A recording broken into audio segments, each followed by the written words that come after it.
भगवंताचा जन्मोत्सव असणार या ठिकाणी सादर करायचा आहे। पुढं सुंदर स्वरूपामध्ये जी कथा सांगितलेली आहे ती कथा आहे नारद आणि युधिष्ठिर असणारा संवाद। याच्यामध्ये जय विजयाची असणारी कथा आहे। या जय विजयाच्या बाबतीमध्ये जर वर्णन जर करायचं म्हटलं तर हे जय आणि विजय भगवान जे विष्णू आहेत, आदि नारायण आहेत, त्या विष्णू भगवंताच्या बाबतीमध्ये दोघ जण असणारे द्वारपाल आहेत। सारखं संरक्षण करण्याची भूमिका आहे। परवानगी जर असेल तर मध्ये आतमध्ये कुणाला जाऊ देणार, अन्यथा मात्र कुणाला जाऊ देणार नाही। इथं मात्र प्रत्येक जणाला जात असताना परवानगीच लागते। एकाचं नाव आहे जय आणि दुसऱ्याचं नाव आहे विजय। एक दिवस सनंदन, सनातन आणि सनत कुमार हे चौघे असणारे या वैकुंठ धामाच्या ठिकाणी असणारे निघून गेले। यांच्या वयाच्या बाबतीमध्ये जर वर्णन करायचं म्हटलं ना तर यांचं वय सृष्टीच्या बाबतीमध्ये कुठं कुठं सांगितलेलं आहे ते 5 वर्षाचे आहेत। सृष्टी ज्या वेळेला निर्माण झाली त्यावेळेला त्यांचं वय 5 वर्षाचं। आता एवढी सृष्टीचा विस्तार झाला, त्यांच्या वयाचा विचार आज जर करायचा म्हटलं ना तर त्यांचं वय 5 वर्षाचं। तुम्ही वयाच्या बाबतीमध्ये वयाला तुम्ही थांबून दाखवा बरं। आपलं जी वय आहेत ना त्या वयाला तुम्ही थांबवून दाखवा बरं। वय कुणाचंही थांबत नाही बरं का, वय सारखं असं वाढतच राहतं।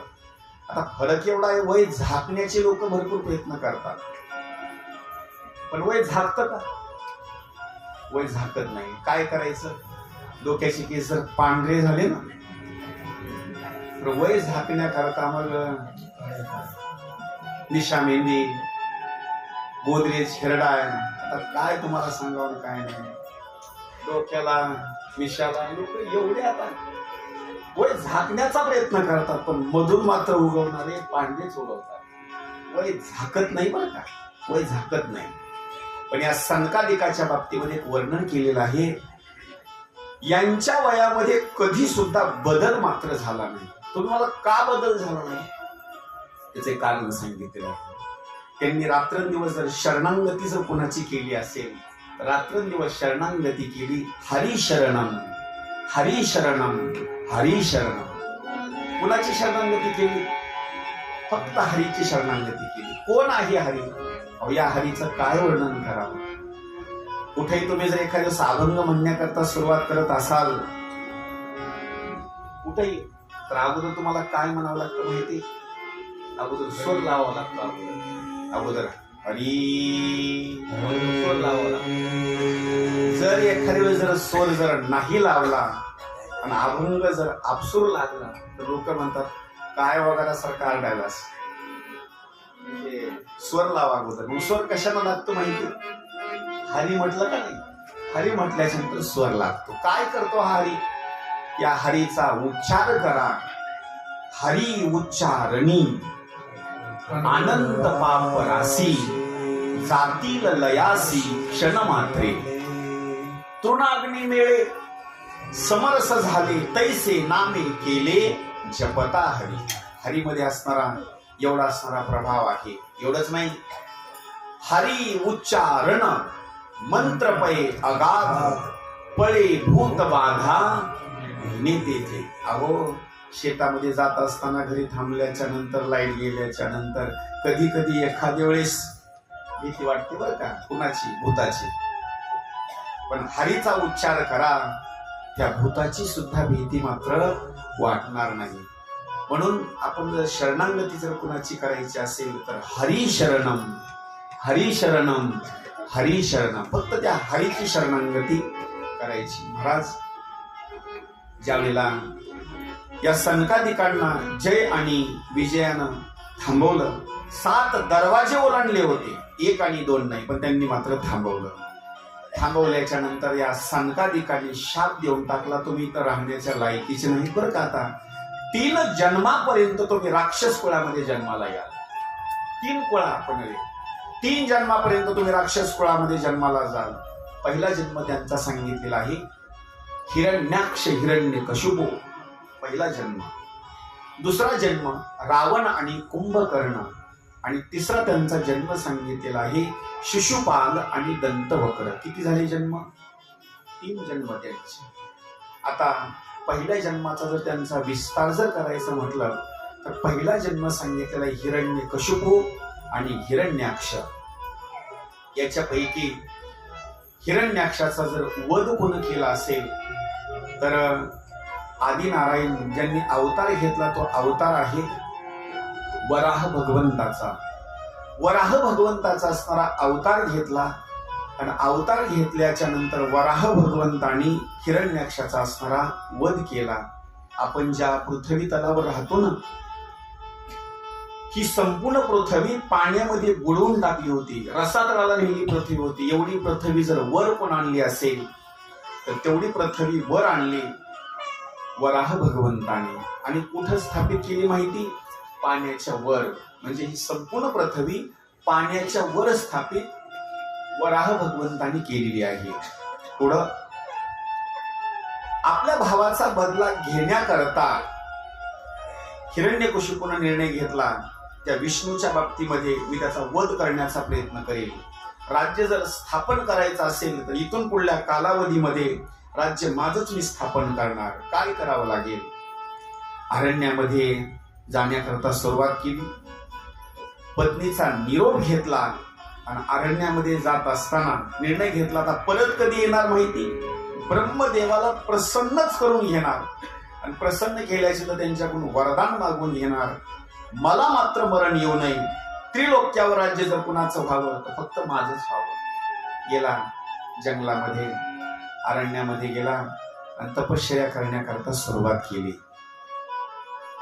ज्या वृक्षाच्या खाली बसला होता ना, वृक्षाच्या खाली बसल्याबरोबर तपश्चर्या करण्याकरता सुरुवात केली. ओम ब्रह्मदेवाय नमः, ओम ब्रह्मदेवाय नमः तपश्चर्या करण्याकरता सुरुवात केली. 4-5 वेळेला म्हणण्याकरता सुरुवात केली. तेवढ्याच वेळेला जिथं बसला होता त्याच वृक्षाच्या वर एक पोपट आला. पोपट आल्यानंतर त्या पोपटानं बोलण्याकरता सुरुवात केली. नारायण नारायण नारायण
पोपटांवर बोलण्याकरता सुरुवात केली.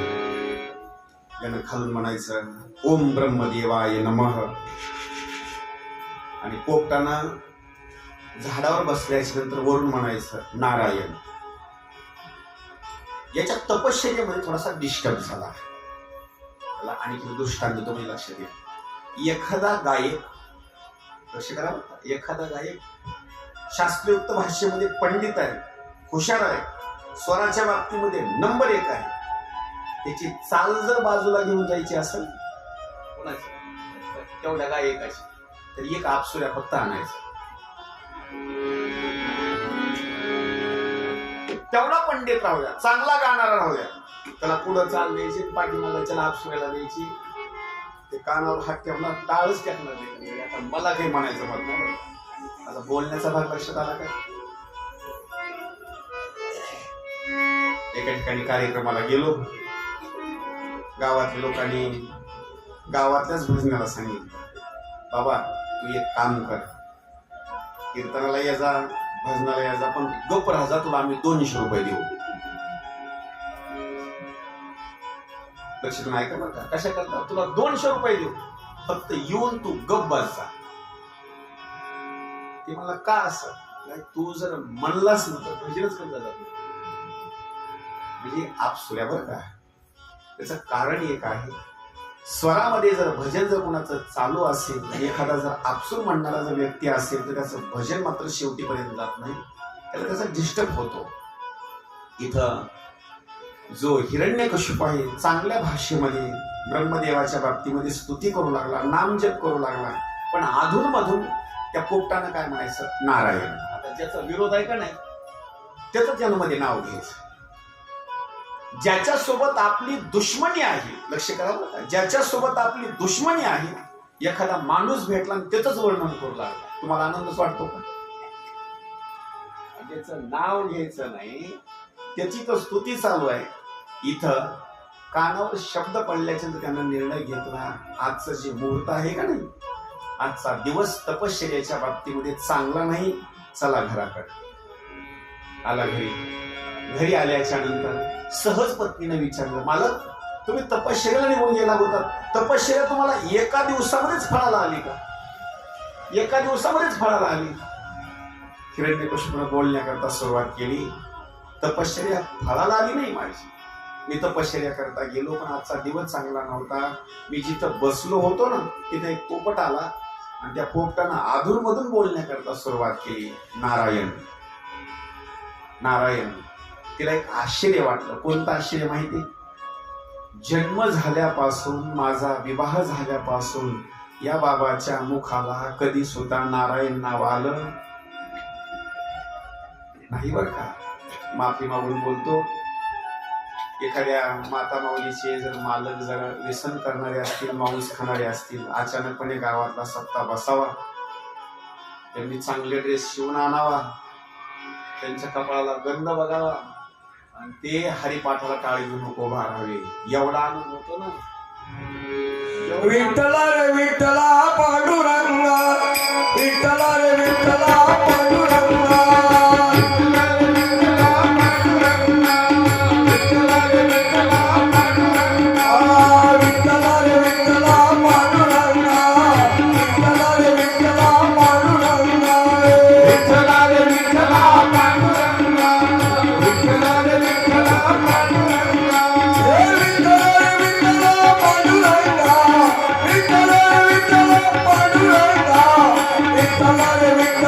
पांडुरंगा.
विठ्ठला पांडुरंगा विठ्ठला रे विठ्ठला पांडुरंगा विठ्ठला रे विठ्ठला पांडुरंगा विठ्ठला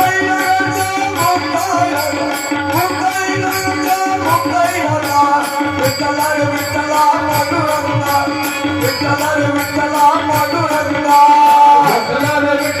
पांडुरंगा विठ्ठला रे विठ्ठला पांडुरंगा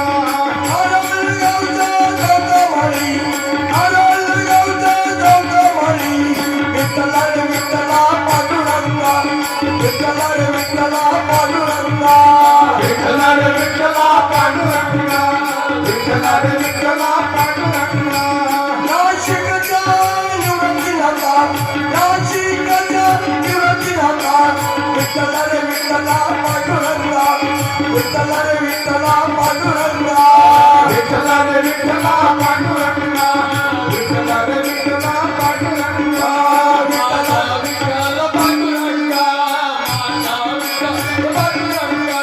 माझा विठ्ठल पांडुरंगा माझा विठ्ठल पांडुरंगा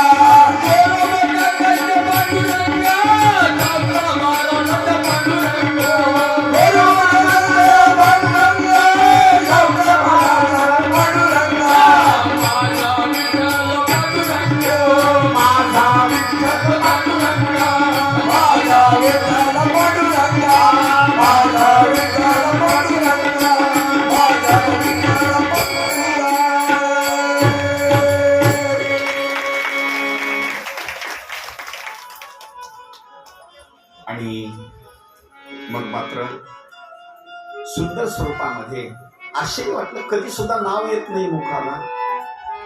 त्या पत्नीला आश्चर्य वाटलं. थोडी बैठक वगैरे झाली. रात्री भोजन झालं आणि भोजन झाल्याच्या नंतर विश्रांतीच्या वेळेच्या बाबतीमध्ये परत तिनं प्रश्न विचारला. अहो सांगा ना, तुम्ही तपश्चर्याला निघून गेलात, तिथून परत आला, तो पोपट काय म्हणू लागला? पोपट काय म्हणू लागला खरं सांगू? प्रत्येक जणाला कुणाला 4 अभंग पाठ असतात, कुणाला 5 असतात, कुणाला 10 असतात, कुणाला 1000 2000 असतात. पण असा एखादा माणूस असतो ना, त्याला दुसरं काहीच पाठ नसतं, फक्त एकच पाठ केलेला असतो. एकच अभंग पाठ असतो बरं का, दुसरा नसतो. एकच पाठ, तेवढाच बोलून बोलून तो म्हणतो एकच अभंग. पण त्याची भक्ती त्या अभंगावर एवढी असते ना महाराज, तेवढाच पाठ असतो. इतकी भक्ती कुठे जरी गेला ना तर तेवढा अभंग तो म्हणणार. पण गावातले जे खोडील भजनी असतात बरं का, इथले नाही बरं का, दुसऱ्या गावचे, ते काय करतात माहिती का, ते येऊन बसला असं त्याचा अभंग अगोदर म्हणून टाकतात. तिनं आता बसून काय करावं का, आता रात्र उजळून काढायचं त्याला. आता काय विचार करायची गोष्ट आहे आता. म्हणजे त्याचा अभंग म्हणून टाकला की त्याचा खेळच संपला. हा, आणि इथं सुद्धा सुंदर स्वरूपामध्ये तेवढा शब्द, पण वारंवार विचारायचं. अहो सांगा ना, काय म्हणत होता तो पोपट? त्यावेळेला त्या हिरण्यकशिपूनं बोलण्याकरता सुरुवात करायची. नारायण म्हणत होता. काय म्हणत होता? नारायण म्हणत होता. परत एकदा सांगा ना. नारायण म्हणत होता. महाराज सारखं दैत्य होता, दैत्य, लक्ष करावं का, तो दैत्य होता. पण दैत्यानं सारखं उच्चार केल्यामुळं, पुन्हा दैत्यानं सारखं मुखातून शब्द उच्चार केल्यामुळं आणि पत्नीनं तो शब्द ऐकल्यामुळं, लक्ष करावं का, दैत्यानं शब्द उच्चार केला आणि शब्द ऐकला पुन्हा पत्नीनं. महाराज एकानं शब्दाचा उच्चार करणं आणि एकानं शब्द ऐकणं, यांच्या पोटी जन्माला कोण आला? बरोबर आहे का? यांच्या पोटी जन्माला जर कोण आला असेल तर भक्त प्रल्हाद. म्हणून माझी विनंती आहे, पोटी पुत्र संतती जन्माला येण्याकरता एकानं हरिपाठ पुढं म्हणावा, एकानं हरिपाठ पाठीमाग म्हणावा. त्यांच्या पोटी खरं सांगू, माझ्या आळंदी निवासी माऊलींचाच अंश म्हणजे माऊली सारखाच असणारा मुलगा त्यांच्या पोटी जन्माला येईल. फक्त तशा स्वरूपामध्ये, नाही तर उग विवाह झाला की दररोजच भांडणं, अशा भूमिकेमध्ये नाही. महाराज सत्वर उच्चार सत्वर उच्चार प्रल्हादी बिंबला, सत्वर उच्चार प्रल्हादी बिंबला, सर्वर उच्चार प्रल्हादी बिंबला, सर्वर उच्चार प्रल्हादी बिंबला, सत्वर उच्चार प्रल्हादी बिंबला, सत्वर उच्चार प्रल्हादी बिंबला. सर्वर उच्चार प्रल्हादी बिंबला, सर्वर उच्चार प्रल्हादी बिंबला. उद्धवला धरा कृष्णदाता, उद्धवला धरा कृष्णदाता, हरी मुखे भाला, हरी मुखे भाला, हरी मुखे भाला, हरी मुखे भाला. हरि मुखी भैरा, हरि मुखी भैरा, हरि मुखी भैरा, हरि मुखी भैरा, हरि मुखी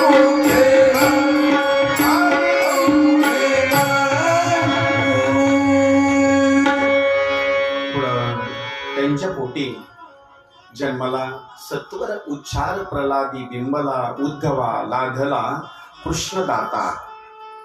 लहानाचा मोठा होऊ लागला, काही वय होतं, त्या वयाच्या बाबतीमध्ये आई वडिलाच्या जवळ थांबला. थोडस वय वाढलं ना, वय वाढल्याचा त्या निर्णय घेतला, आता याला शाळेमध्ये घालणं मात्र फार गरजेचं आहे. राजाच्या स्वरूपामध्ये आणि राजाच्या स्वरूपामध्ये शंड आणि अमर्क या दोघांना घरीच बोलवून घेतलं, सांगितलं हे जे छोटे छोटे जे मुलं आहेत ना, राज्यामध्ये काही मुलं आहेत, यांना तुम्ही काय करा, चांगल्या स्वरूपामध्ये शिक्षण द्या. आता ते दैत्यच होते आणि दैत्य असल्यामुळं त्यांचं शिक्षण सुद्धा त्याच पद्धतीनं, पण तिथं मात्र हरिपाठ, मृदंग, तबला हे असलं शिक्षण नव्हतं. ते अजिबात नाही. शिक्षण म्हणजे अत्याचार कसं करणे, आपलं राज्य कसं स्थापन करणे, मांस कसं खाणे, वाईट आचरण कसं करणे, याचं शिक्षण. पण तिथं चांगल्या स्वरूपामध्ये मात्र शिक्षण मात्र नव्हतं. पण ज्या वेळेला जन्माच्या अगोदरची जी भूमिका सांगितलेली आहे, अगोदरच भगवंताचं नामचिंतन गर्भाशयाच्या बाबतीमध्ये, म्हणून याला मात्र ते आचरण मात्र त्या भक्त प्रल्हादाला आवडायचं नाही. शाळा वगैरे सुटली ना, तर शाळा वगैरे सुटल्याच्या नंतर यानं काय करायचं, मित्रमंडळीला जवळ बोलवून घ्यायचं आणि त्यांना बोलवून घेऊन सांगायचं, अरे जरी शिक्षकांनी आपल्याला शिकवलं असेल ना, तर असं मात्र शिक्षण मात्र तुम्ही शिकू नका. खरं सांगू, आपल्याला जर शिकायचं असेल तर त्या नारायणाचा नामजप करा, आणि शाळा शिकायची असेल तर तुम्ही विठ्ठल नामाची, बस दुसऱ्या नामाची कुठली सुद्धा असणारी भूमिका करू नका. महाराज इथं सुद्धा हरी विठ्ठल नामाची शाळा भरली, विठ्ठल नामाची शाळा भरली,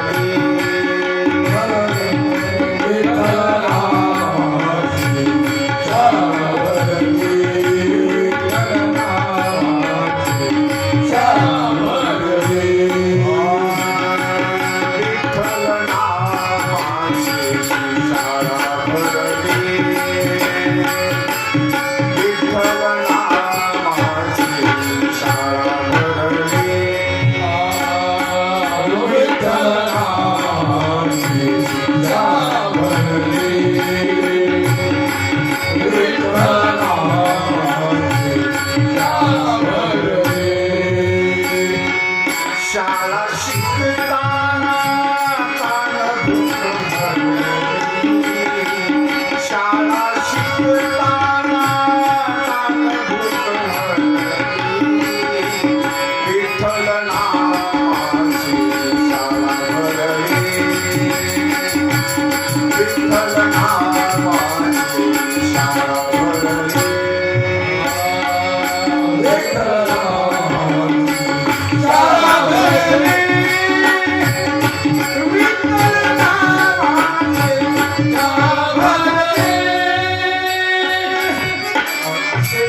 मंडळीला शिकवण्याकरता त्यानं सुरुवात केली. खरं सांगू, शाळा शिकायची असेल तर नामचिंतनाच्या बाबतीमध्ये तुम्ही शाळा शिका.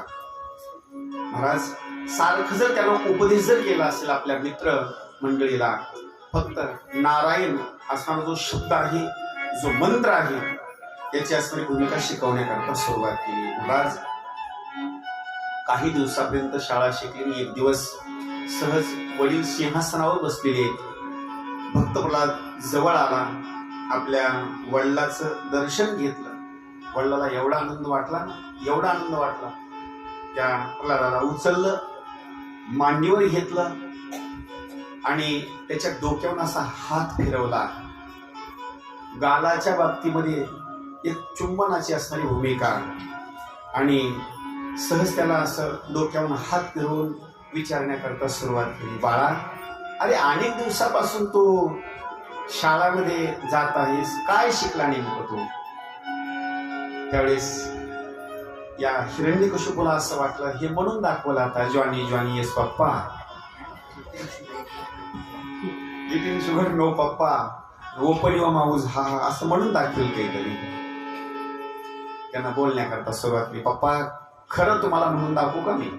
खरं मी एकदम लहानपणापासून माझ्या आईच्या गर्भाशयामध्ये असताना मी खरे ज्ञानाची भूमिका शिकलेलो आहे, तेवढं म्हणून दाखवू का? वडिलांना वाटलं चांगलंच म्हटलं काहीतरी. त्यानं काय म्हटलं माहिती? त्यानं सुंदर स्वरूपामध्ये नारायणाचं भजन म्हणून दाखवलं. नंबर 1 तळपायाची मुंगी अशी आग अशी मस्तकापर्यंत गेली. घरच्या घरीच आता या ठिकाणी आता माझा शत्रू वाढला, घरच्या घरीच वाढला. खरं सांगू, घरच्या घरी जर शत्रू जर वाढला रे वाढला, गावातल्या हजारो माणसासोबत भांडणं खेळू शकेल. काय बोलतो लक्ष करा बरं का, हजारो माणसासोबत भांडणं खेळू शकेल, पण घरच्या एकट्या माणसासोबत भांडणं खेळू शकत. कशा करता माहिती? अहो, घरी शत्रू आता निर्माण झाला ना, त्याला आणखी दृष्टांत देतो. बाबळ माहिती का तुम्हाला? बाबळ लहानाची मोठी झाली, मोठमोठे तिच्यावर असे फटे आले. तिच्यावर, त्या बाबळीच्यावर एक छोटासा फटा एवढा आला, असा लांब सरक असा, नंबर 1चा असा. कुऱ्हाड दररोजच एवढा दर्शनाला, कुणाच्या? त्या बाबळीच्या. पण ती कुऱ्हाड दररोजची दर्शनाला यायची, पण कुऱ्हाडीच्या मनामध्ये एक भूमिका अशी होती, कधी ना कधी या बाबळीला मी तोडणार म्हणजे तोडणार. पण बाबळ काय म्हणायची माहिती? मला कधीच तू तोडू शकणार नाहीस, मी मजबूत आहे, नंबर 1ची. पण एक दिवस त्या बाबळीच्या झाडावर ज्या वेळेला एक फटा असा त्या कुऱ्हाडीला दांडा बसण्यासारखा जन्माला आला का नाही, त्यावेळेला मग मात्र त्या दांड्यानं, त्या बाबळीच्या फट्यानं सहकार्य कोणाला कोणलं? त्या कुऱ्हाडीला. महाराज, व्याली कुऱ्हाडीचा दांडा, वर्ण खालीच तोंडा. महाराज, दांडा व्याल्याच्या नंतर तेवढी मोठी बाबळ होती का नाही? तेवढी मोठी बाबळ, पण घरच्याच माणसानं सहकार्य केलं कुऱ्हाडीला. बाबळ राहिली का जिवंत? कोणा? बाबळ जिवंत राहिली नाही. महाराज, इथं सुद्धा दृष्टांत तेच आहे. हिरण्यकशिपूला कुणाचीच भीती नव्हती, कुणाचीच भीती नव्हती त्याला, पण आता भीती निर्माण झाली. आता शत्रू कुठे जन्माला आलाय? आता घरातच जन्माला आला. थरथर थरथर असा कापू लागला. त्याला 2-4 गोष्टी समजावून सांगितल्या. बाबा, हे भजन बंद कर, आता हे भजन करू नको, हा माझा उपदेश आहे तुला. त्या गुरूंना 2 असणारे शिक्षक होते, त्यांनाही बोलून घेतलं. त्या शिक्षकांनी सांगितलं, आम्ही याला हे शिक्षण दिलं नाही. महाराज, कालांतरानं अनेक उपदेश केला, पण त्यानं कोणाचं सुद्धा ऐकलं नाही. शेवटी वडिलांनं मुलाला मारण्याकरता एक षडयंत्र नाही केला, अनेक षडयंत्र केले. त्याला डोंगरावरून खाली टाकून देणे, सापाचे असणाऱ्या खान, मोठमोठे साप होते त्याच्यामध्ये टाकून दिलं, उकळत्या तेलामध्ये टाकून दिलं. एवढंच नाही, अनेक असणारी भूमिका मारण्याकरता केली. एक म्हण आहे, देव तारी. कोण मारे? अहो, किती संकट येऊ द्या, देवाला जर त्याला जर वाचवायचं असेल ना, तर भूमिका सांगितली आहे, 10-10 मजली इमारतीहून खाली पडतात, पण काहीच नाही, लगेच उठणे चालण्याकरता सुरुवात करेल. आणि काही वाटून खाली पडतात तरी हात असा. त्याला तुम्ही विचार कसं काय हात? अहो काय सांगावं काय नाही, रात्री क्वाटवर झोपलो होतो पत्ताच लागला नाही, क्वाटून खाली पडलो आणि हात मोडला. ते माणसं असे वरून खाली पडतात काहीच नाही. याची भूमिका सांगितली, त्याला देवाचा असणारा कृपेचा असणारा आशीर्वाद आहे. महाराज अनेक संकटाची भूमिका भक्त प्रल्हादावर आली, पण अजिबात मरणाची भूमिका नाही. एक दिवस राग आला, रागाच्या भूमिकेमध्ये एक दिवस आई सुद्धा असणारा उपदेश करते, बाळा खरं सांगू, माझं सर्वस्व प्रेम जर कुणावर असेल तर सर्वस्व प्रेम माझ्या पती परमेश्वरावर मालकावर आहे. पण खरं सांगू, तू माझ्या पोटी जन्माला आलास, त्या मालकाचे प्राण वाचवण्याकरता माझी विनंती आहे की तुला एखाद्या मारण्याचा प्रयत्न करता त्या नारायणाचं नाव घेऊ नको. त्या मुलानं सांगितलं, आई खरं सांगू का, तू किती जरी मला उपदेश केलास तर शेवटच्या क्षणापर्यंत मी नाव मात्र नारायणाचंच घेणार. शेवटी वडिलाला सुद्धा राग आला, रागाच्या भरामध्ये हाताला पकडलं, रागाच्या भरामध्ये हातामध्ये शस्त्र घेतलं, सांगितलं, सांग ज्या नारायणाचं तो नाव घेतो ना रात्रंदिवस, कुठं आहे तो नारायण? त्या भक्त प्रल्हादानं हसून सांगितलं, कुठं नाही असं ठिकाण विचारा. तो नारायण कुठं नाही असं विचारा, तो कुठं आहे नारायण?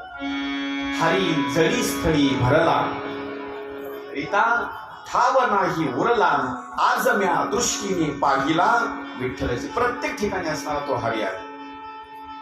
मग पाहे तिकडे बाप माय, विठ्ठल आहे रखुमाई. खरं सांगू, इथं कथा चालू आहे का? इथं सुद्धा नारायण आहे, फक्त एवढंच आहे, त्या नारायणाला पाहत असताना आपला डोळा आणि तो नारायण याच्यामध्ये पडदा आहे. कोणता पडदा? तो पडदा आहे मायेचा, तो पडदा आहे अविद्येचा. महाराज त्याच्यामुळं आपल्याला नारायण मात्र दिसत नाही. एकदा तुम्ही तो अविद्येचा असणारा पडदा जर बाजूला सारला ना तर तुम्हाला नारायण असणारा तो दिसणार. इथं तो नारायण हिरण्यकशिपूला दिसत नाही, पण तो नारायण मात्र भक्त प्रल्हादाला दिसतो. हिरण्यकशिपूने प्रश्न विचारला, सांग कुठं आहे? इथं हजारो लाखो असणारे खांब आहेत, आहे का या खांबामध्ये? सांगितलं, निर्जीव वस्तूमध्ये सुद्धा माझा भगवंत आहे. दुर्जने ते लात मारिली खांबावरी, आणि किंवा स्तंभी नारायण प्रगटले. अशी लात मारल्याच्या नंतर खांब असा कडाळला, आणि कडाळल्याच्या नंतर त्याच्यामधून नरसिंह भगवंताचा असणारा जन्म आहे. बोलिए नरसिंह भगवान की, बोलिए नरसिंह भगवान की. प्रगट झाल्याच्या नंतर हिरण्यकशिपूला असं पकडलं, पण खरा योद्धा कोण असतो आहे का? एवढा हा नरसिंह भगवंत समोर बघितलं, पण हिरण्यकशिपू पाठीमागे सरकला नाही, उलट हातामध्ये तलवार घेतली, मारण्याकरता धावला. काय केलं नरसिंह भगवंतानं? त्याला उचललं, उचलल्याच्या नंतर आपल्या मांडीवर घेतलं.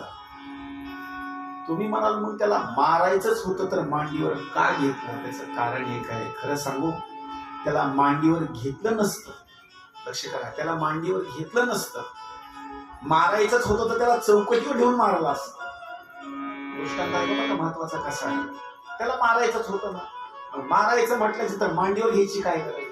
त्याचं कारण एक आहे. त्याला मांडीवर का घेतलं सांगू?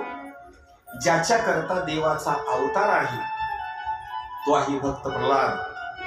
भक्त प्रल्हादानं जन्म झाल्यापासून आतापर्यंतच्या कालावधीमध्ये नारायणाचंच नामचिंतन केलं. त्या नरसिंहानं विचार केला, ज्यानं माझं चिंतन नामचिंतन केलं त्याचा हा बाप आहे. लक्ष करा, माझं नामचिंतन केलं त्याचा हा बाप आहे. मग बापाला मारत असताना असं चौकटीवर कसं मारावं? त्याची जागा कुठं आहे माहिती? मांडीवर आहे, मांडीवर. लक्ष करा, म्हणून एक वर्णन केलेलं आहे, ज्यांची मुलं श्रेष्ठ पदाला गेलेली आहेत का नाही, तर त्याचा सन्मान त्या मुलाचाच होतो अशातला भाग नाही, त्याच्या बापाचा सुद्धा सन्मान होतो. त्याच्या बापाचा सुद्धा सन्मान होतो. देवानं मारण्याच्या अगोदर त्या बापाचा सन्मान जर कसा केला असेल तर त्याला उचलून मांडीवर घेतलेला आहे. त्या हिरण्यकशिपूला दैत्य आहे पण त्याला मांडीवर घेतलं.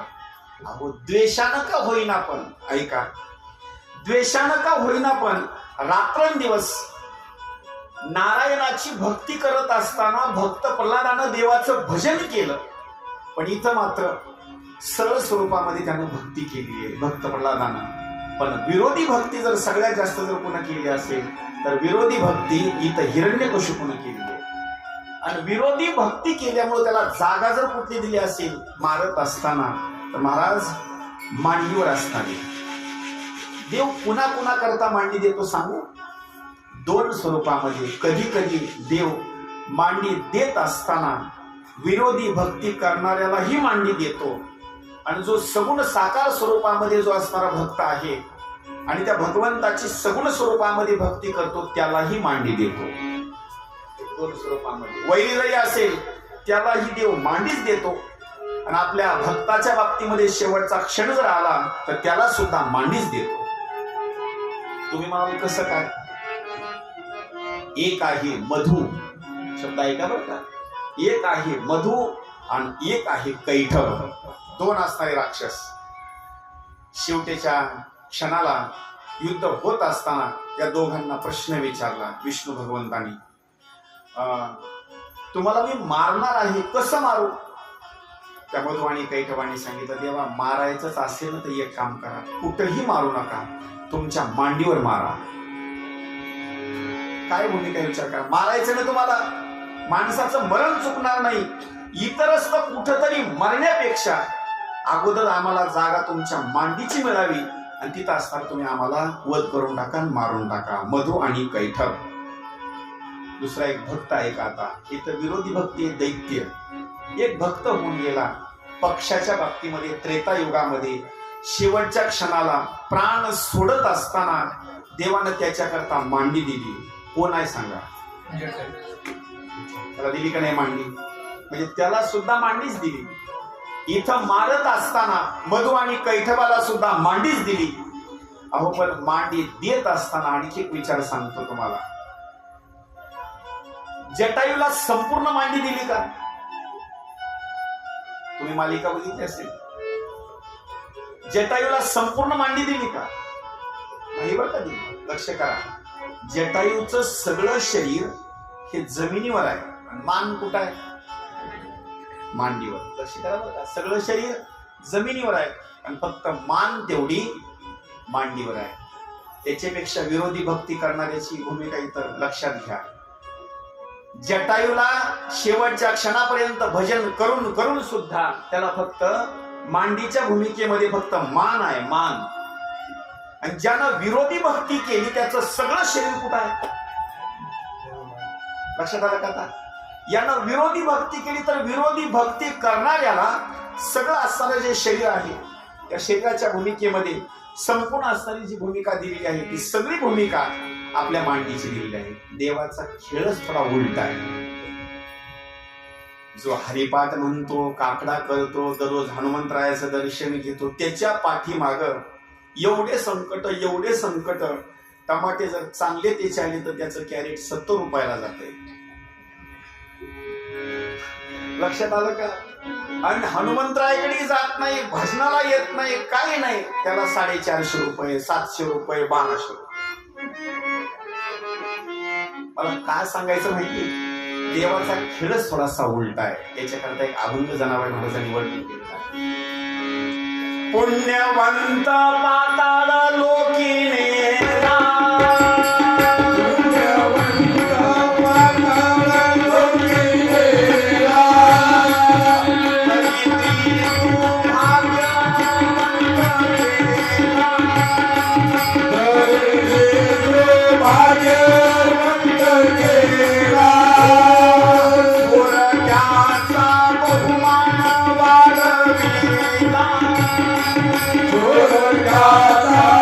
बहुमान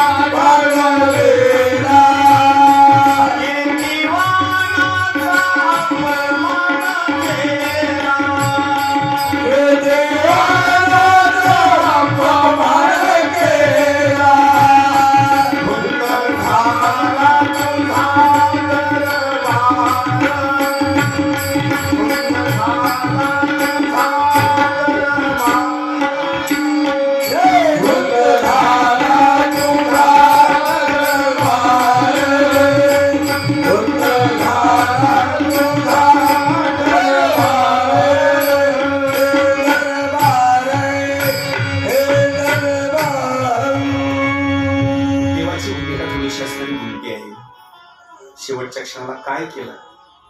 अहो, ज्याला मारायचंय ना, कुठं फोटो बघा तुम्ही, फोटो विरोधी भक्ती करत असताना, हिरण्यकशिपूला मारत असताना, पोट फाडत असताना देवाची नजर कोणाकडे माहिती? भक्ताकडे. विरोधी भक्ती केली, त्याला मारायचंय, आणि त्या विरोधी भक्ती करणाऱ्याची दृष्टी कोणाकडे आहे? देवाकडे. म्हणजे हिरण्यकशिपूचा जो चेहरा आहे का नाही, त्याचा चेहरा कोणाकडे आहे? देवाकडे. ज्याला मारायचंय त्याचा चेहरा कोणाकडे आहे? देवाकडे. गोष्ट लक्षात घ्या बरं का. कधी कधी काय होतं माहिती का, कधी कधी आपला चेहरा देवाकडे असतो, तर कधी कधी देवाचा चेहरा आपल्याकडे नसतो. कधी कधी असं होतं बरं का. पंढरपूरला तुम्ही 16 तास, तात्या किती तास? 16 तास. मग तुम्ही पाणी प्या नाही प्या, अन्न खा अथवा न खा, कुणाची 32 तास, कुणाचे 48 तास, कुणाचे 2 तास. कोणी एखाद्या वेळेस नशीब जर चांगलं असलं आणि बारी जर थोडीशी अशी हालचाल झाली तर लगेच घुसतो, तास दीड तासातच बाहेर. काय सांगता येत त्याच? महाराज, पण आणखी माझी भूमिका ऐका. आपण पंढरपूरला देवाचं दर्शन करण्याकरता जातो, देवाचं दर्शन करतो. तुम्ही देवाकडे पाहता हो, तुम्ही देवाकडे पाहता. पण विठ्ठल भगवंताला प्रश्न विचारा, देवा मी तुझ्याकडे बघितलं, तू माझ्याकडे बघितलं का रे? देव म्हणतो अजिबात. तुम्ही देवाचा जाऊन चेहरा पाहता हो, पण देव मात्र तुमच्याकडे कधीच बघत नाही. खरं सांगू का, देव बघत नाही तेच चांगलं आहे. देव तुमच्याकडे बघत नाही तेच चांगलं आहे. जर एखादी सुनबाई इथं सासूला भाकर देत नसेल, ती जर तिथं जर देवाच्या दर्शनाला गेली, बारीला लागली, देव जर त्या सुनाकडे जर बघू लागला, तर देव सुद्धा म्हणेल, बाई कशा दर्शनाला आलीस, घरीच भाकरी तुकडा घालायची. देव बघत नाही म्हणून बरं आहे. मग कसलेही लोक येऊ द्या, देव काय करतो त्याला माहिती? दर्शन देतो आणि चला म्हणतो पुढे. आता मूड पापी जैसे तैसे लावी कासे उतरून. देव आपल्याकडे मात्र बघत नाही. पण एक भूमिका सांगितलेली आहे, भक्तानं देवाकडे बघावं आणि देवानं सुद्धा भक्ताकडे बघावं. इथं हिरण्यकशिपू देवाकडे बघतो आणि देव सुद्धा हिरण्यकशिपूकडे बघतो. शेवटी हसत हसत रागाच्या भरामध्ये देवानं असं पोट भरत असताना प्रश्न विचारला, अरे बाबा, तू वरदान मागून घेतलं होतस, मला मरण येत असताना पृथ्वी तलावर येऊ नये ना आकाशामध्ये मरण येऊ नये. त्याला प्रश्न विचारला, सांग, तुला मारत असताना पृथ्वी तल आहे का आकाश आहे? हिरण्यकशिपूनं हसत हसत सांगितलं, देवा खरं सांगू का, हे पृथ्वी तल ही नाही आणि हे आकाशही नाही. देव म्हणतो, अरे तुझी मरणाची वेळ आलेली, असा हसतो कसं काय तो? त्याला सांगितलं, देवा खरं सांगू, पुण्य फळले बहुता दिसा, भाग्य उदयाचा ठसा झालो, सन्मुख तो कैसा संत चरणी पावलो. खरं सांगू, आज देवा तुमची मला मांडी इथं मिळाली. त्याचे 2 कारण आहेत, की मांडी मिळत असताना मी तुमची विरोधी भक्ती केली, त्याच्यामुळे मांडी मिळाली, आणि नंबर 2 ला माझ्या पोटी भक्त प्रल्हाद जन्माला आला, त्याच्यामुळे मला ही मांडी मिळाली. आता मला चिंता नाही द्यायची, फक्त माझ्यामध्ये एक रजोगुण आहे, एक तमोगुण आहे, त्याच्यामुळे तुमची विरोधी भक्ती केली. अधून मधून मला तुमचा राग येतो मारण्याकरता. देवा, मी एक वरदान मागून घेतलं होतं, पृथ्वी तल नको ना आकाश नको. देव म्हणतात, बरोबर आहे, तुला मारत असताना मी मांडी दिलेली आहे. सांग बाबा, आणखी तुझी एक इच्छा होती, शस्त्रांनाही मरण येऊ नये आणि अस्त्रांनाही मरण येऊ नये. मी तुला आता नखानं मारणार आहे. हे नख शस्त्र आहेत का अस्त्र आहे? हे शस्त्रही नाही आणि अस्त्रही नाही. आणि याची आणखी भूमिका सांगितली, हे नख कसे आहेत माहिती का? हट्टी आहेत. हट्टी, हट्टी शब्दाचा अर्थ काय होतो माहिती का? किती जरी सांगितलं तर ते ऐकत नाही. याच्या पुढे सांगू, मारहाण केली तरी ऐकत नाही, याचा अर्थ होतो हट्टी. तुम्हाला कसं काय हे नख हट्टी? काय करतात माहितीये का तुम्ही? नख काढत असताना त्याला कट करण्याकरता सुरुवात करतात. केले कट, मग आता परत यायला नाही पाहिजे, परत येतात. म्हणजे ते हट्टी आहेत बरं का. याच्या पुढे आणखी सांगू, त्याला मारहाण सुद्धा तुम्ही करतात. कट तर करतात पण त्याला मारतात सुद्धा. तुम्हाला कसं काय मारणं? ते कट करायचं असं त्याला काय म्हणतात? बरोबर आहे. अगोदर कट करतात, त्याला उलट एक असते, पुन्हा घासायचं,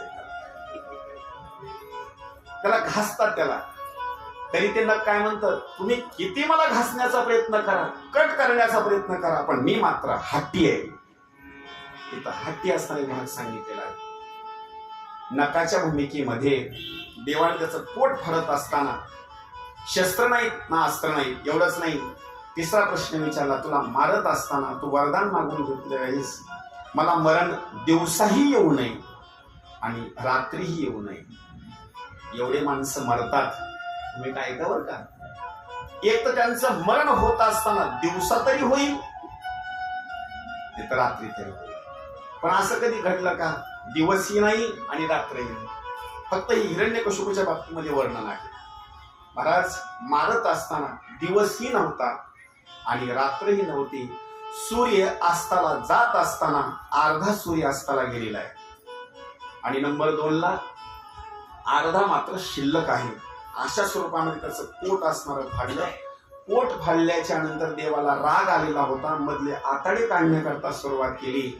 असा देव तोंडामध्ये असताना टाकू लागला. त्यावेळेला अनेक जणांना विनंती केली, पण देव मात्र शांत होत नाही, अजिबात शांत देव होत नाही. त्यावेळेला देवाला कसं शांत करायचं याला एक भूमिका संपूर्ण लोकांनी देवता म्हणजे निर्णय घेतला. देवाचा जन्म पुन्हा करता हे भक्त प्रल्हादा करता. आता देव कुणाचंच ऐकणार नाही. आता एक कार्य करा, ज्याच्याकरता अवतार आहे का नाही, त्या भक्त प्रल्हादाला देवाच्या चरणावर लोळण घेण्याकरता सांगा. भक्त प्रल्हाद आला आणि देवाच्या चरणावर लोळण्याकरता सुरुवात केली. कोमल असणारे देवाच्या बाबतीमध्ये ते पाय. भक्त प्रल्हाद लहान आहे आणि लेकरू ज्यावेळेला पायावर असं लोळतं का नाही, तेवढा राग असणारा शांत झाला. त्याला आणखी भूमिका सांगू. कधी कधी पत्नीला राग येतो, इतका राग येतो, नको आता संसार, बस झाला, आता मी माहेरला जाणार, तिथं काबाड कष्ट करणार, मोल मजुरी करून मी पोट भरणार, असा निर्णय घेतला. तेवढ्याच वेळेला लेकरू समोर आलं का नाही, तेवढा राग शांत होतो. पुन्हा करता लेकरा करता बरं का, नको आता जायचं नाही, आता इथंच थांबायचं. कधी कधी माणसाला सुद्धा राग येतो, नको आता घरी थांबायचं, आता हिमालयात जायचं, आता परत यायचंच नाही. निघाला समोरून लेकराला, पप्पा जाऊ नका तुम्ही, लगेच पिशवी वापस. बरं का, माझं बोलण्याचा वेळ लक्षात आला का की भूमिका एक लेकराच्या बाबतीमध्ये अशी आहे. काही लोक म्हणतात आता थांबायचे, वेळ लेकरायचे, लग्न आहे, मी थांबलोय तर मी घरात थांबतोय, मी लगेच निघून जाईल. त्याची भूमिका सांगितली आहे. हे मुलं जे असतात का नाही, हे देवाघरची असणारी फुलं असतात. देवाला सुद्धा राग शांत करण्याकरता कुठलाही प्रयोग कामाला आला नाही, फक्त भक्त प्रल्हाद. त्यावेळेला देवाला आलेला जो राग आहे का नाही, एकदम स्वरूपामध्ये राग असणार, तो शांत केला. राग शांत केल्याच्या नंतर अनेक स्वरूपामध्ये ते वरदान वगैरे दिले. देव असणारे त्या ठिकाणी अदृश्य स्वरूपामध्ये असणारे झाले. इथपर्यंतची असणारी जी कथा आहे, देवाच्या बाबतीमधली असणारी ही कथा आहे.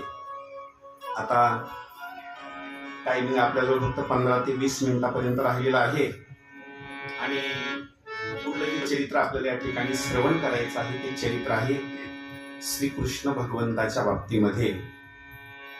पण हे चरित्र श्रवण करण्याच्या अगोदर या चरित्रामध्ये राधेचा असणारा उच्चार आता येणार आहे, श्रीकृष्ण भगवंताचा उच्चार येणार आहे. म्हणून आता या ठिकाणी आपण एक छोटस भजन घेऊ आणि भजन घेतल्याच्या नंतर श्रीकृष्ण भगवंताच्या चरित्राच्या बाबतीमध्ये आपण या ठिकाणी सुरुवात करू.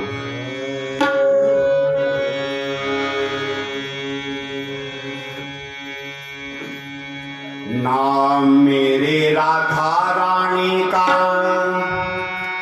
जिस जिसने गाया है, नाम मेरे राधा रानी का जिस जिसने गाया है, बाके बिहारी ने उसे अपना बनाया है, बाके बिहारी ने उसे अपना बनाया है।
चरित्राला आपल्याला सुरुवात करायची आहे. हे चरित्र आहे श्रीकृष्ण भगवंताच्या बाबतीमध्ये. तर हे जे चरित्र आहे या चरित्राच्या बाबतीमध्ये एक वर्णन असं केलेलं आहे. हे चरित्र आपण एक वेळा श्रवण करत नाहीत, अनेक वेळा हे चरित्र आपण श्रवण करतो आणि श्रवण करत असताना या चरित्राच्या बाबतीमध्ये काही लोकांची शंका असेल. काल्याचं कीर्तन म्हटलं की श्रीकृष्णाचं चरित्र, भागवत कथा म्हटली की श्रीकृष्ण भगवंताचं चरित्र. मग हे सारखं सारखं सांगण्याच्या ऐवजी दुसरं काहीतरी सांगावं. लक्ष करा बरं का. हे सारखं सारखं सांगण्यापेक्षा दुसरं काहीतरी सांगावे. दररोज उठलं की काल्याचं कीर्तन म्हटलं की हेच, भागवत म्हटलं की कृष्णाचं चरित्र, हे रिपीट का सांगतात? त्याचं कारण एक आहे. खरं सांगू, दरवर्षी उन्हाळा येतो, सगळे काम संपलेले असतात. दरवर्षी शेतीतले काम आहे, दरवर्षी शेतीतले काम. आता दरवर्षी शेती तुम्ही करताना मग एखादी वर्षी आराम करा बरं. आता काय म्हणलं कळलं का? एक वर्ष काय करायचं, अजिबात कुणी जर विचारलं पाऊस पडला का, त्याला सांगायचं आता एवढं वर्ष मी आराम घेणार आहे बरं. म्हणजे मला आता शेतीकडे जायचं नाही, शेतीची मशागत करायची नाही, एवढं वर्ष मला आता पडकच पाडायचं आहे. पाडताल तुम्ही पडत? अजिबात पडत नाही. याच्या पुढे सांगू तुम्हाला, अहो मधलं पडक पाडताल, पण बांधला तर कधीच पडक पडू देणार. आणि घरून जे निघतात का नाही अगोदर, त्यांचं सगळ्यात जास्त जर प्रेम कशावर असेल, मधल्या शेतीवर नाही, बांधावर. घरून खुरप घेऊन जाणे आणि सगळ्यात जास्त त्या बांधाच्याच भोवती. बरं का, असं कोणी म्हणत नाही की इकडे जरा पिकू, अजिबात नाही. काहीतरी असे पट्टे भाजले आहेत, बांध खिसून खिसून रात्रीच्या वेळेला दगड उपटितात बरं का, इकडला काढून तिकडं.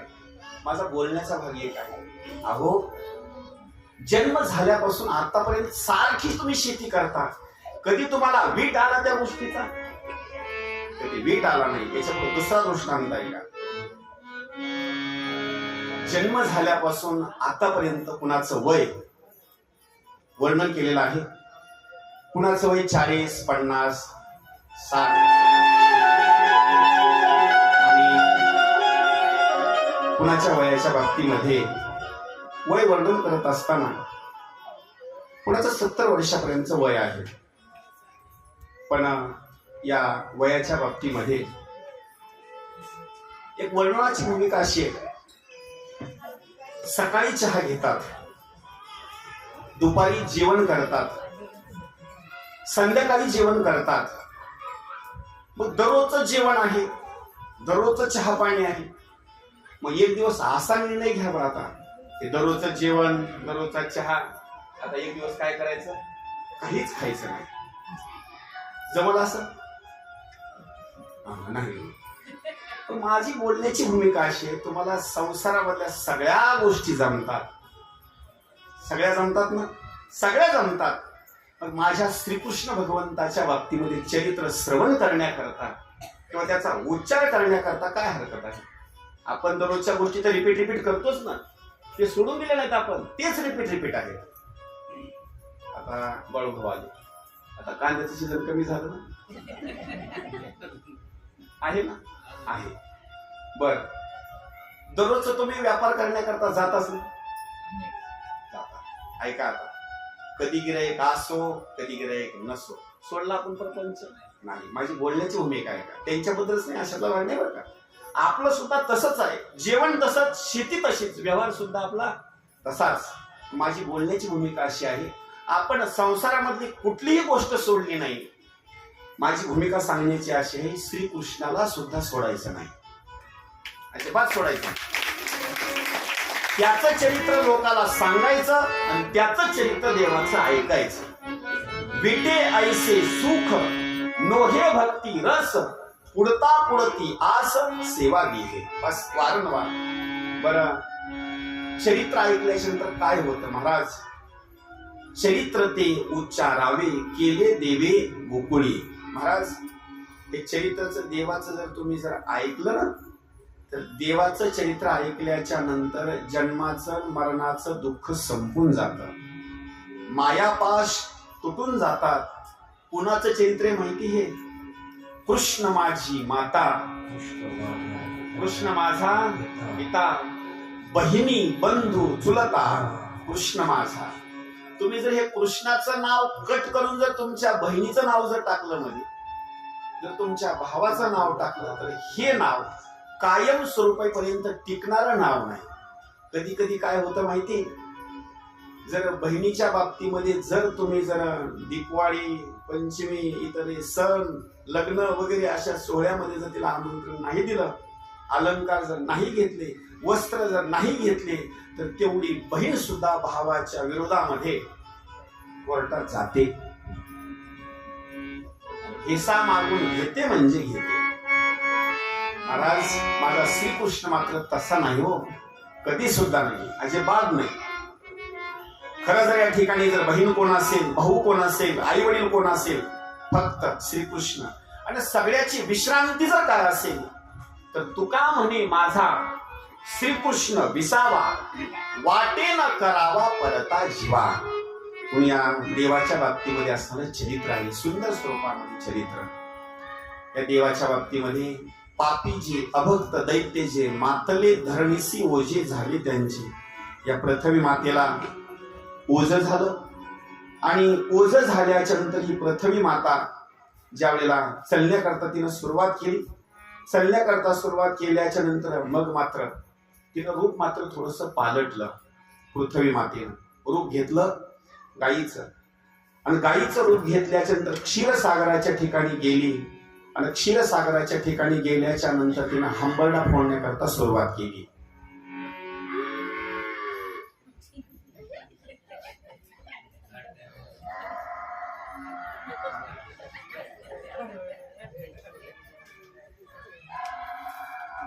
लक्षात आलं ना? हा, तिनं हंबरडा फोडण्याकरता सुरुवात केली आणि ती गरानं सांगू लागली. कोणतं गरानं?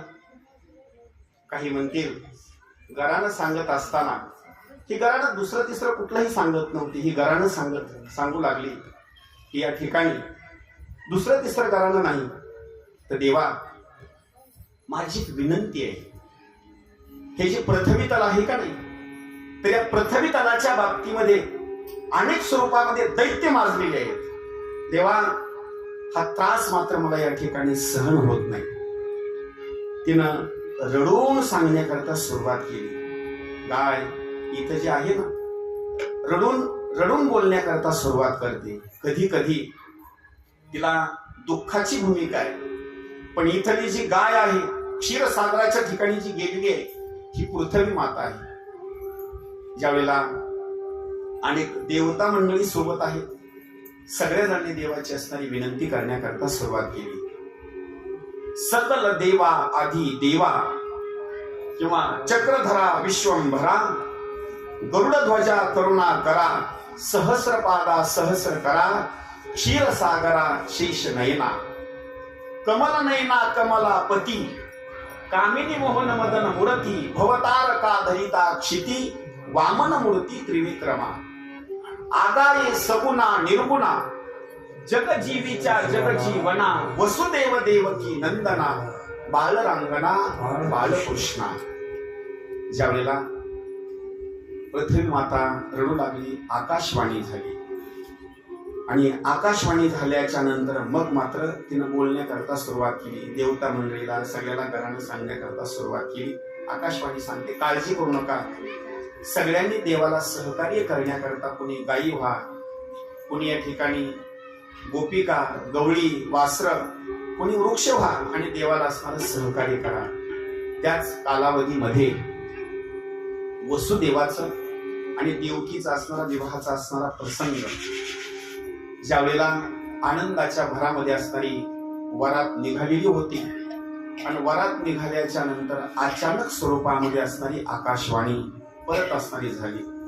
अरे कंसा, ज्या बहिणीची असणारी तू वरात असणारी घेऊन जात आहेस ना बाबा, हिच्या पोटी येणारा जो असणारा जो काही 8वा बालक आहे का नाही, तो तुझी असणारी हत्या करणार आहे. महाराज काय केलं? त्यांना कारागृहामध्ये टाकलं. पुढं 1 आणि 2 नाही, कालांतरानं प्रतिवर्षी 1 या स्वरूपामध्ये 6 बालकांचा असणारा जन्म झाला. 7व्या बाबतीमध्ये वर्णन असं केलेलं आहे योग मायेला जवळ बोलून घेतलं आणि योग मायेला जवळ बोलून घेतल्याच्या नंतर आदी नारायणानं त्या योग मायेला बोलण्याकरता सुरुवात केली. योग माया एक कार्य करावं लागेल. देवकीच्या गर्भाशयामध्ये असणारा जो काही गर्भाचा भाग आहे तो काढायचा आणि काढल्याच्या नंतर तो असणारा रोहिणीच्या गर्भाशयामध्ये असणारा नेऊन ठेवायचा. सांगितलं देवा हे कार्य मी या ठिकाणी असणार करील, पण याच्या बदल्यामध्ये देवानं आशीर्वाद दिला. प्रत्येक भूमिकेमध्ये तुमची मात्र मान्यता होईल. जशी लोक माझी पूजा करतात ना तशी तुमची सुद्धा असणारी पूजा करतील. महाराज त्या योग मायेनं तो असणारा गर्भ काढला, रोहिणीच्या ठिकाणी असणारा नेऊन ठेवला. अगोदर जर जन्म कुणाचा असेल तर बलराम दादाचा आणि संकर्षण भगवंताचा असणारा पहिला असणारा जन्म आहे. बोलिए संकर्षण भगवान की जय. बोलिए संकर्षण भगवान की जय. पहिला जन्म बलराम दादाचा असणारा जन्म आहे. पुढं ज्यावेळेला 8व्याच्या स्वरूपामध्ये देवकीच्या उदराशयामध्ये ज्यावेळेला गर्भ वाढत होता, गर्भ वाढत असताना मग मात्र देवकीचे तेज जैसा दिशे सूर्य आणि तशा स्वरूपामध्ये त्या ठिकाणी कंस मात्र असा थरथर थरथर असा कापू लागला. एक विचार या ठिकाणी सांगितलेला आहे, म्हणजे कथेमध्ये तुम्ही श्रवण केलं नाही किंवा काल्याच्या कीर्तनामध्ये ऐकलं नाही. एक माझी बोलण्याची भूमिका आहे. कंसामध्ये ताकद नव्हती का हो बहिणीला मारण्याची? ऐका बरं का, ताकद नव्हती का? बहिणीला मारण्याची ताकद होती, पण एवढा जरी कंस पापी असला ना तर ज्ञानी किती होता तो ऐका. तेव्हा विचार केला, जो विनाकारण महिलेला मारतो, लक्ष करा, जो विनाकारण महिलेला मारतो, जो विनाकारण अत्याचार करतो, एवढंच नाही, जर गर्भवती एखादी महिला असेल तिथे जर हत्या करत असेल तर तिथं धन कधी राहत नाही. लक्ष करा बरं का, तिथं धन कधी राहत नाही, तिथं लक्ष्मी कधी राहत नाही, आणि जो मारणार आहे तो सुद्धा जास्त दिवसापर्यंत जिवंत राहतो. लक्ष करायचं. एखादा पती परमेश्वर आहे, पत्नी चांगल्या स्वरूपाच्या बाबतीमध्ये आहे आणि विनाकारण तो पती परमेश्वर येतो आणि मारहाण करण्याकरता सुरुवात करतो. लक्ष करा बरं का, विनाकारण मारहाण करण्याची शास्त्राच्या बाबतीमध्ये भाग सांगितलेला आहे, त्याला परवानगी नाही. याच्या पुढे आणखी एक सांगू का, एखाद्या वेळेस पत्नीनं गुन्हा जरी केला तरी कुठंच असं लिहिलं नाही की पत्नीला मारावं, अजिबात नाही. का? स्वतःच घरदार सोडून ती असणारी पत्नी आपल्या करता इथं आलेली आहे, संसार करत आहे, मारण्याची भूमिका नाही. महाराज पुरुष मंडळीने जर 1-2 दिवस जर कुठे गेले ना, 1-2 दिवस तिकडे जरा लेकर शांत बसा, कुठे जाऊन तिकडे पलीकडे तिकडे साईडला. महाराज 1-2 दिवस जर माणूस कुठे गेला तर त्याला त्याचं मन लागत नाही, करमत नाही, त्याला झोप सुद्धा येत नाही. अहो सगळं घरदार वगैरे सोडायचं आणि संसार थाटण्याकरता, संसार पुढे नेण्याकरता तिथे येऊन थांबायचं. शास्त्रानं परवानगी दिली नाही. राजा रावणामध्ये या ठिकाणी कंसाच्या भूमिकेमध्ये वर्णन केलेलं आहे. राजा रावणानं सीतेची हत्या केली नाही किंवा मारहाण केली नाही, आणि तर कंसानं सुद्धा आपली जी बहीण आहे देवकी तिला सुद्धा मारलं नाही.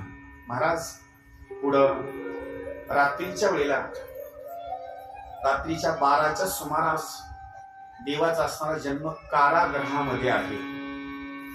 दशरथे मारिला तोची होता मास, वर्षा ऋतू असे कृष्ण पक्ष, वसुमान तिथी बुधवार असे, शुक सांगत असे परीक्षिती. अशा स्वरूपामध्ये महाराज रोहिणी नक्षत्र 2 प्रहर रात्र, माया घाली अस्त्र रक्षपाळा, नवग्रह अनुकूल सर्वांची जी मूळ, वसुदेव कपाळ धन्य धन्य, जयाचा हा वंश तयासी आनंद, माझे कुळी गोविंद अवतरला, अयोनी संभव नोहे काही श्रमी, नाम याचा स्वामी प्रगटला. रात्रीच्या 12 वाजता श्रीकृष्ण भगवंताचा जन्म झाला आणि जन्म झाल्याच्या नंतर देवकी माता रडू लागली. का? एकच तिच्या मनामध्ये भीती होती. माझे 6 लेकर ज्यानं मारले का नाही, तो धावत धावत धावत आता येईल आणि या लेकराला सुद्धा मारून टाकेल. पण एक चमत्कार घडला. आई भीते, आई रडण्याकरता सुरुवात करते. या आईची आता समजूत कशी घालावी म्हणून देवानं सगळ्यात अगोदर एक चमत्कार दाखवला. कोणता चमत्कार आहे का? छोटस लेकरू, देवाचा जन्म आहे, पण जन्म झाल्याबरोबर देवानं काय दृश्य दाखवलं ते आहे का? एका हातामध्ये गदेचं दर्शन दाखवलं. लहान स्वरूप आहे ना कृष्णाचं. एका हातामध्ये गदेचं दर्शन दाखवलं, एका हातामध्ये सुदर्शन चक्राचं दर्शन घडवलं, एका हातामध्ये वेगवेगळे असणारे अलंकार असे दाखवले, मोठमोठे शस्त्र दाखवले. हे शस्त्र ज्यावेळेला देवकी मातेनं बघितले, मनामधली भीतीच निघून गेली. कशा करता? लक्ष करा. नाही कळालं? जर तुमच्याजवळ जर शस्त्र असेल ना तर तुम्हाला भीती वाटत नाही. जुन्या काळामध्ये माणसं शेताकडे जर निघाले ना, एक हातामध्ये शस्त्र असायचं, एक लाईटचं. कोणतं? बॅटरी. हे शस्त्रच आहे बरं का, हे सुद्धा शस्त्रच आहे. त्याला शेताकडे जात असताना भीती वाटत नाही. हे शस्त्र आहे बॅटरीचं. आणि दुसरं एक शस्त्र हातामध्ये असायचं, काठी. मग त्याला जर प्रश्न विचारला, हे बॅटरी आणि काठी ते काय सांगतं माहितीये? एवढे 2 झाले की नाही माझ्याजवळ, मी कुणालाच घेत नाही. विचार करा, नुसती बॅटरी आहे काठी आहे तर ते कुणालाच घेत नाही. इथं दर्शन देत असताना शंख चक्र गदा पद्म अशा स्वरूपामध्ये दर्शन दिलं. आता देवकी माता मात्र रडत नाही. देवकी माता आनंदित झाली. आनंदित झाल्याच्या नंतर श्रीकृष्ण भगवंत सुद्धा कधी रडतात तर कधी हसतात, कधी रडतात तर कधी हसतात. वेळ कमी आहे. वेळ कमी असल्याच्या नंतर श्रीकृष्ण भगवंतांनी बोलण्याकरता सुरुवात केली. आता इथं मात्र मला ठेवू नका, मला आता कुठं पोहोचती करा. नंदाच्या घराला घराला नंदाच्या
चलण्याकरता असताना सुरुवात केली. उचलीला कमळापती पायीची बंधने गळती. महाराज ज्या वेळेला चलण्याकरता सुरुवात केली, चलण्याकरता सुरुवात केल्याच्या नंतर मंद मंद पडे पाऊस चिरी छाया धरी शेष नदी ओलांडली. नदी पार केल्याच्या नंतर गोकुळामध्ये यशोदा मातेच्या जवळ श्रीकृष्ण भगवंताला ठेवलं, मायेला आपल्याजवळ घेतले, परत आले आणि परत आल्याच्या नंतर मायेनं रडण्याकरता असणारी सुरुवात केली.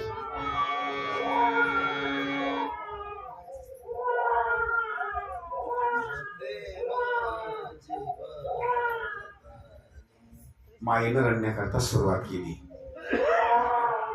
ज्यावेळेला ही माया रडू लागली ना, माया रडत असताना तेवढ्याच स्वरूपामध्ये ही गोष्ट त्या दैत्य मंडळीला असताना समजली. समजल्याच्या नंतर कंसाला गोष्ट कळाली आणि कंसाला गोष्ट कळाल्याबरोबर कंस असताना धावत धावतच आला. कंस ज्या वेळेला धावत धावत असताना आला आणि धावत आल्याच्या नंतर मग मात्र कंसानं काय केलं, त्या योगमायेच्या बाबतीमध्ये असे असे पाय पकडले आणि पाय पकडल्याच्या नंतर असं गरगर गरगर असणार, दगडावर असणार, आपटणार. तेवढ्याच वेळेला हातामधून असणारे ती निसटली, उंच स्वरूपामध्ये आकाशामध्ये गेली आणि आकाशामध्ये गेल्याच्या नंतर जशी वीज कडाडते ना तशा स्वरूपामध्ये कडाडली आणि 18 हातामध्ये प्रगट झाली.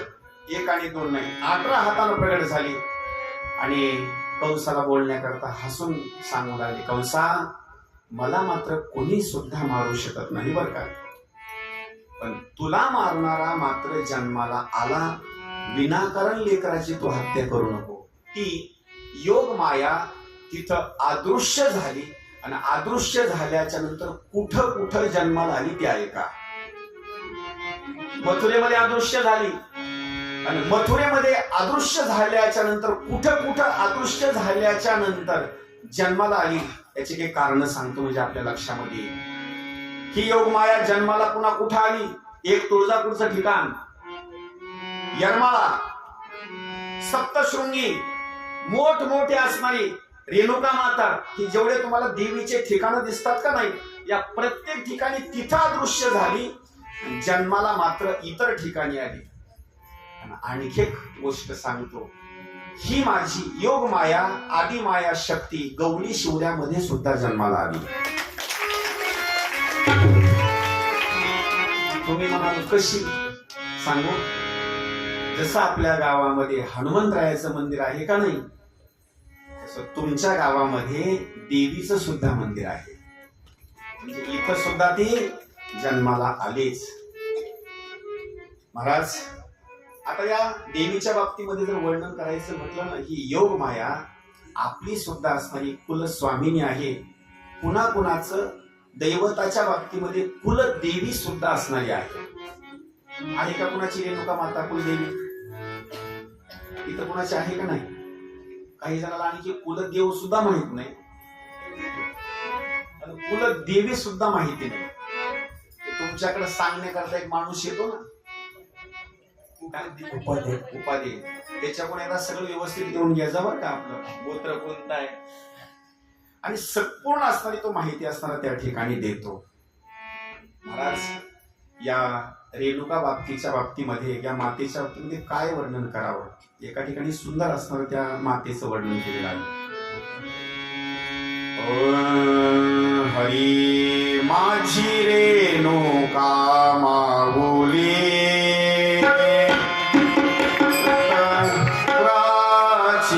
साहुले माझी रेणुका माऊली, वरक्षाची साहुली माझी रेणुका माऊली,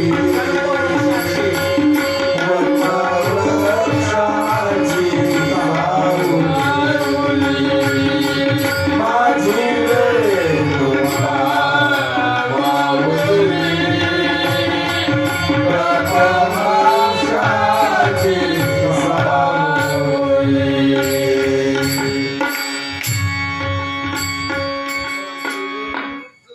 एका ठिकाणी सकाळ असते गोकुळामध्ये झाली. गोकुळामध्ये सकाळ झाल्याच्या नंतर सकाळच्या स्वरूपामध्ये ज्या वेळेला आनंदाचं असणारं वातावरण, आनंदाच्या वातावरणामध्ये